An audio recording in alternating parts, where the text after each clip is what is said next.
नमस्ते। मायावती जी ने कल अपनी पार्टी की मीटिंग बुलाई और उस मीटिंग में उन्होंने आकाश आनंद जी को फिर वो दायित्व सौंप दिया जिससे वो हटाए गए थे। मैं आगे बढ़ूं इससे पहले मैं एक जनरल बता दूं कि इस समय बीजेपी के लिए और देश की राजनीति के लिए उत्तर प्रदेश महत्वपूर्ण हो गया है, क्योंकि उत्तर प्रदेश जहां पे एक तरह से डंका बज रहा था बीजेपी का, खास करके मोदी जी के आने के बाद, वो डंका तो अब बजना बंद हो गया है। और जो जोड़ तोड़ करके, डरा के, धमका के, ललचा के जिस तरह की पॉलिटिक्स उत्तर प्रदेश में बीजेपी जो इस समय का नेतृत्व कर रहा था, उसमें जरा राहत मिली है। मेरे हिसाब से ये उत्तर प्रदेश के लिए ओवरऑल एक शुभ संकेत है, क्योंकि उत्तर प्रदेश में बड़े बड़े पॉलिटिशियंस नहीं है। अब उत्तर प्रदेश को कोई व्यक्ति दिल्ली में बैठ के ठेकेदारों, मतलब एक राज्य विशेष के ठेकेदार आके यहाँ क्या क्या नहीं कर रहे हैं इस राज्य का, और वो केवल इसलिए कि आप ये कहीं से नेताओं में ये बताने में सफल हो गए हैं कि मेरी वजह से वोट मिलता है। दूसरा, आप लोगों को डराने में सफल हो गए हैं। आपकी अपनी पार्टी के लोग तो डरते ही हैं बीजेपी में, दूसरी पार्टी वाले भी आपसे डरते हैं, और वो आप डराने के कारण भी है। हेमंत सोरेन को आप जेल में डाल दिए हैं, अरविंद केजरीवाल को आप जेल में डाल दिए हैं, कुछ हो जाए नहीं छोड़ेंगे। तो भाई जो थोड़ा जिसके मन में इस तरह का डर है वो तो ज्यादा डरेगा ही डरेगा। ये बात मैं बीएसपी के लिए इसलिए भी कह रहा हूं कि मायावती जी ने तो जिससे लगता है कि अपने पैर पे कुल्हाड़ी मारी या कुल्हाड़ी पे ही अपना पैर मार लिया है। ये बात मैं इसलिए कह रहा हूं कि एक सबसे महत्वपूर्ण पार्टी उत्तर प्रदेश के लिए बहुत महत्वपूर्ण पार्टी थी, जिसने करीब 20-25 साल तक, जिसका उत्तर प्रदेश की पॉलिटिक्स में दबदबा रहा, जिस पार्टी का, उसका अंत जिस तरह से हो रहा है वो अपेक्षित नहीं था। हालांकि अब ये कहा जा रहा है कि आकाश आनंद जी इतने बड़े नेता हैं और यूथ उनके पीछे होता, वो सब अपनी जगह है, कितना यूथ था या नहीं था, लेकिन कम से कम मायावती जी को अपने बाद एक कंटिन्यूटी के लिए एक नेता की तो जरूरत है ही। पार्टी में वो किसी पे विश्वास नहीं करते हैं।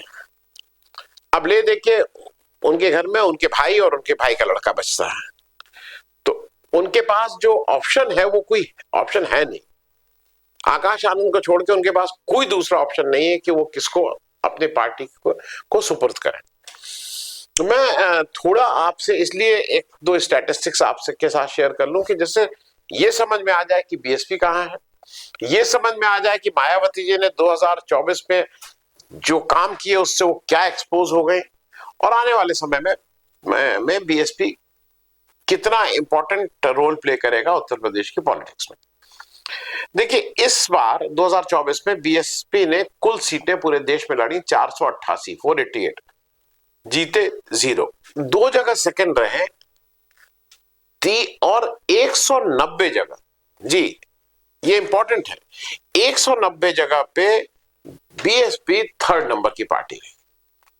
तो जो तीसरे नंबर की पार्टी रहती है वो कई जगह इस स्थिति में रहती है कि उसका वोट, जो वोट का अंतर है उससे ज्यादा वोट उसको मिले हो। तो कहीं ना कहीं बीएसपी का एक रोल किसी को हराने और किसी को जिताने में जरूर रहा होगा। 190 में मैं डिटेल उसकी एनालिसिस नहीं किया हूं एक सीट की, लेकिन 190 अगर सीट पे कोई थर्ड है, क्योंकि ये एक बहुत बड़ा नंबर है, क्योंकि बीएसपी के बाद जो थर्ड नंबर पे रहने वाली दूसरे नंबर की पार्टी है देश में, फिर से समझिए, एक विनर हुआ, एक नंबर 2 पे हुआ जो पराजित या रनर्स अप, और जो तीसरे नंबर पे है, तीसरे नंबर की पार्टी में 190 कैंडिडेट बीएसपी के थे 3 नंबर पे, और कांग्रेस के 59 जगह कैंडिडेट तीसरे नंबर पे थे, बीजेपी के 41 जगह।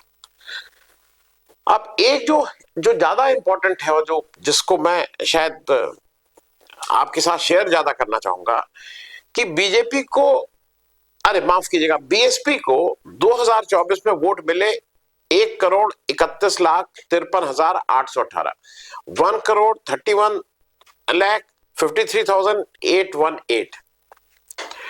और ये 2019 में जो पिछला इलेक्शन था, जब बीजेपी 10 सीट जीती थी, तब बीजेपी को कुल वोट मिले थे 2,22,45,000, 916, 2,22,45,916। और उससे पहले फिर चले चलिए 2014 जब बीजेपी को 0 सीट मिली थी। अच्छा, 2019 में बीजेपी ने कुल 383 कैंडिडेट लड़ाए थे, इस बार 488 2024 में, और 2014 में 503 कैंडिडेट लड़ाए, मतलब 543 में 503 जगह लड़ाए, 0 सीट। कुल वोट लेकिन मिले थे 2,29,46,182, 2,29,46,182। ये समझना, मैं बताना ये चाह रहा हूं कि बीजेपी के वोट नंबर्स में भी लगातार घटते जा रहे हैं। 14, मैं पुराना नहीं चल रहा हूं, 14 में, 19 में, 24 में। दूसरा जो वोट परसेंटेज था, 14 में बीजेपी का पूरे देश में वोट परसेंटेज 4.2% था, वो थर्ड लार्जेस्ट पार्टी थी आफ्टर बीजेपी एंड कांग्रेस। 2019 में वो खिसक के 4 नंबर की पार्टी बन गई, बीजेपी, कांग्रेस और ऑल इंडिया तृणमूल कांग्रेस के बाद। उस समय उसका वो वोट परसेंटेज 4.2 से खिसक के हो गया 3.7%, ऑल इंडिया की बात कर रहा हूं। और इस बार उसका वोट परसेंटेज है 2.1%, वो 6 नंबर की पार्टी हो गई है। 1 नंबर पे बीजेपी है, 2 नंबर पे कांग्रेस है, 3 नंबर पे समाजवादी पार्टी है, 4 नंबर पे ऑल इंडिया तृणमूल कांग्रेस है, और 5 नंबर पे वाईएसआर कांग्रेस है। तो अब वो 6 नंबर की पार्टी हो गई। ये फिगर मैं आपको केवल इसलिए समझा रहा था कि बीएसपी का दबदबा पूरे देश में था, लेकिन अब बीएसपी धीरे धीरे धीरे धीरे खुद इररिलेवेंट, मतलब अब रेलेवेंट रही नहीं गई, वो इररिलेवेंट होती जा रही है। एक दो चीजें ग्राउंड की ओर समझिए। मायावती जी की उम्र 68 साल, 68 ईयर्स, अगली जनवरी में वो 69 साल की हो जाएंगे। आज से अगला चुनाव लोकसभा का 5 साल बाद है, तब वो 73 की होंगी। विधानसभा का चुनाव 3 साल बाद उत्तर प्रदेश में, तब वो 71 की होंगी। उनको अगर रेलेवेंट रहना है तो उनको राजनीति में बिल्कुल साफ करना है कि उनके बाद इस पार्टी को कौन चला रहा है, और उनके पास आकाश आनंद को छोड़ के कोई और ऑल्टरनेटिव नहीं है। ये भी फैक्ट है, वो भी मैं बताऊंगा कि क्यों नहीं है। अब एक चीज बिल्कुल ठीक है, एक चीज मायावती जी को भी समझ लेना चाहिए कि जो भी पार्टी डर के, भय खा के, लालच में, घबरा के, प्रेम में, किसी भी कारण से जिस पार्टी का भाजपा के प्रति रुख नरम रहा है, या उसको टीम बी ऑफ बीजेपी कहा गया है, मतलब जो यह है कि उनके साथ खड़े हुए दिखाई दिए, वो भले ही हो या ना हो, लेकिन अगर उनका रुख नरम है भाजपा के प्रति, उनका हाल क्या हुआ है ये भी याद रखें। बीआरएस, मतलब तेलंगाना में एक राज करने वाले पार्टी का आज नाम लेने वाला कोई नहीं। बीजेडी, बीजू जनता दल, मतलब बीजेपी के साथ हैं भी नहीं भी हैं, साथ साथ चलेंगे, वो क्या दुर्गति हुई। वाईएसआर कांग्रेस, कहने को अलग थे, लेकिन पूरे टर्म रहा जगन रेड्डी जी का, वो हरदम बीजेपी के साथ खड़े हुए नजर आते थे। क्या दुर्दशा हुई। एआईएमआईएम, मैं उनका नाम भी ले रहा हूं, क्या हालत हुई। बीएसपी खुद और अकाली दल, नरम रुख था, क्या हालत है आज पंजाब की पॉलिटिक्स में। क्योंकि इससे बेहतर वो दल रहे जो खुल के साथ भी बीजेपी के हैं, हम साथ हैं। तेलुगु देशम पार्टी बीजेपी के साथ इलेक्शन लड़ती है, लेकिन मुसलमानों का आरक्षण करेगी। जनता दल यू बीजेपी के साथ इलेक्शन लड़ता है, ठीक स्थिति में। लोक जनशक्ति पार्टी जनता उनके साथ इलेक्शन खुल के लड़ रही है, ठीक स्थिति में। आरएलडी उनके साथ है। शिवसेना, शिंदे खुल के इलेक्शन लड़ रहे हैं, दूसरे तरह के वोट चाहिए, फिर भी वो बेहतर स्थिति में है। क्योंकि एक चीज ये समझना होगा, ये क्यों हो रहा है, ये मायावती जी को भी समझना होगा। देश में वोट का इस समय ध्रुवीकरण हो गया है। या तो वोट मोदी जी वाली बीजेपी के साथ है, या मोदी जी की बीजेपी के अगेंस्ट है। तीसरे लोगों के लिए बहुत स्कोप इस समय नहीं है। तो एक तो ये इनको तय करना होगा कि आप मोदी जी के साथ खुल के जाइए, कहिए कि भाई हम ठीक है, जैसे तेलुगु देशम है, साथ हैं भी, लेकिन अपनी पॉलिसी भी चलाते हैं, जनता दल यूनाइटेड है, तमाम उदाहरण। या आप मोदी जी के जो विपक्ष वाला उसके साथ साफ साफ खड़े हुई है। आम आदमी पार्टी और कांग्रेस के कई राज्यों में आमने सामने की लड़ाई है। तृणमूल कांग्रेस और कम्युनिस्ट पार्टी और कांग्रेस की आमने सामने की बंगाल में लड़ाई है। कांग्रेस और कम्युनिस्ट पार्टी की केरल में आमने सामने की लड़ाई है। लेकिन इंडिया गठबंधन में है तो ठीक है। तो आपको अपना ये रुख स्पष्ट करना होगा। यहां भी हाँ, वहां भी हाँ, ये सब डुलमुल चीज से नहीं हुआ। या तो आप यहां खड़ी हुई दिखाई दीजिए या वहां खड़ी हुई दिखाई दीजिए। क्योंकि देखिए एक और चीज बताएं, इस इलेक्शन में बीएसपी के हिसाब से, मैं केवल बीएसपी के पॉइंट ऑफ व्यू से कह रहा हूं, दो प्रमुख मुद्दे थे जो बीएसपी पकड़ नहीं पाई या जिनकी वजह से उनके वोट उनको मिल सकते थे वो वोट भाग गए। पहला, मुस्लिम वोट। मुस्लिम वोट पूरी तरह से बीजेपी के अगेंस्ट पड़ रहा था और कोई भी ऐसी पार्टी जो नेपथ्य में खड़ी हुई दिखाई दी कि वो किनारे उनके साथ है या नहीं है, उसको वोट नहीं मिला। मायावती जी ने सबसे ज्यादा मुस्लिम कैंडिडेट्स को उम्मीदवार बनाया लेकिन वोट नहीं मिला।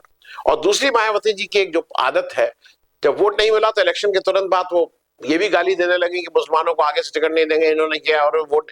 अरे भाई, मुसलमानों ने आके कहा था कि हमें टिकट दीजिए, ये तो जबरदस्ती वाली बात है। और मैं इस बात पे इसलिए कर दूं कि आप बीजेपी के साथ खड़ी हुई नजर आई और उसका सबसे बड़ा जो प्रूफ हुआ वो जब आकाश आनंद ने बीजेपी के अगेंस्ट उत्तर प्रदेश की एक रैली में जब भाषण वक्तव्य दिया तो दूसरे दिन ही आपने उसको घर बिठा दिया और तीसरे दिन किसी के कहने पे ही आपने उनको सारे पदों से हटा दिया और कहा अभी इनकी मैच्योरिटी नहीं है और अभी और करें तब इनकी मैच्योरिटी आएगी तब देखा जाएगा। दूसरी जगह जहां आप बीएसपी और मायावती जी मात खाएं, मेरे हिसाब से संविधान बदलने की बात पर आप आंदोलित नहीं हुए।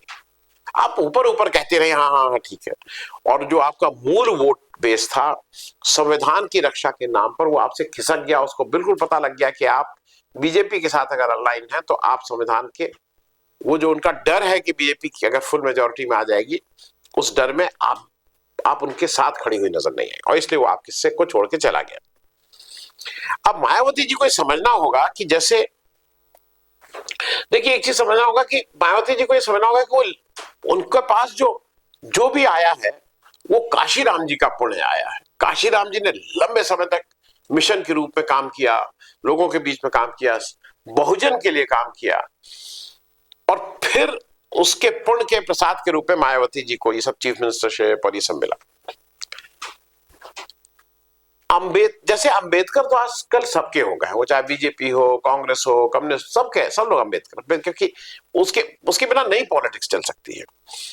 उसी तरह से काशीराम जी पे के ऊपर अब आपका एकाधिकार नहीं रह गया है।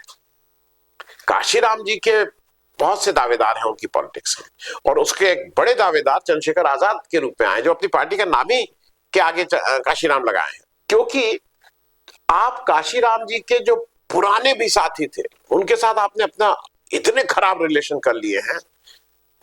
आर.के. चौधरी लंबा साथी काशीराम के, आपके साथ हैं क्या? सपा से एमपी बने लालजी वर्मा। मैं एक दो नाम ऐसे लूंगा जिनको लगे अच्छा, ओम प्रकाश राजभर, बसपा से अपना राजनीतिक कैरियर शुरू करने वाले, बसपा के टिकट पे इलेक्शन लड़ने वाले, 2002 में बसपा छोड़ के गए। आप उन तक पहुंचे कभी? मैं एक नाम के लिए आपको बता दूं, उत्तर प्रदेश में एक बड़ा नाम आजकल सोनेलाल पटेल है। उनके परिवार में दो पक्ष हो गए हैं लेकिन दोनों लोग रेलिवेंट हैं। सोनेलाल पटेल काशीराम के साथ मिलकर बसपा की स्थापना करने वाला व्यक्ति, और जिस व्यक्ति ने काशीराम जी का इसलिए साथ छोड़ा क्योंकि वो जब मायावती जी के ऊपर काशीराम जी ने ये कहा कि भाई अब ये मेरी वारिस होगी, तब वो गया उनके साथ। आपने कभी उस वोट के उन लोगों के साथ कभी आपने आउटरीच की कोशिश की? मैं दो तीन नाम ले लूं जो आपके अपने लोग थे जब आप मुख्यमंत्री थी, जिनके जो कहते थे ना जो बिल्कुल सुपर चीफ मिनिस्टर की तरह काम करते थे, स्वामी प्रसाद मौर्य आपके आदमी कहां गए? नसरुद्दीन सिद्दीकी आपके आदमी कहां है? बाबू सिंह कुशवाहा 100% आपके आदमी कहां है?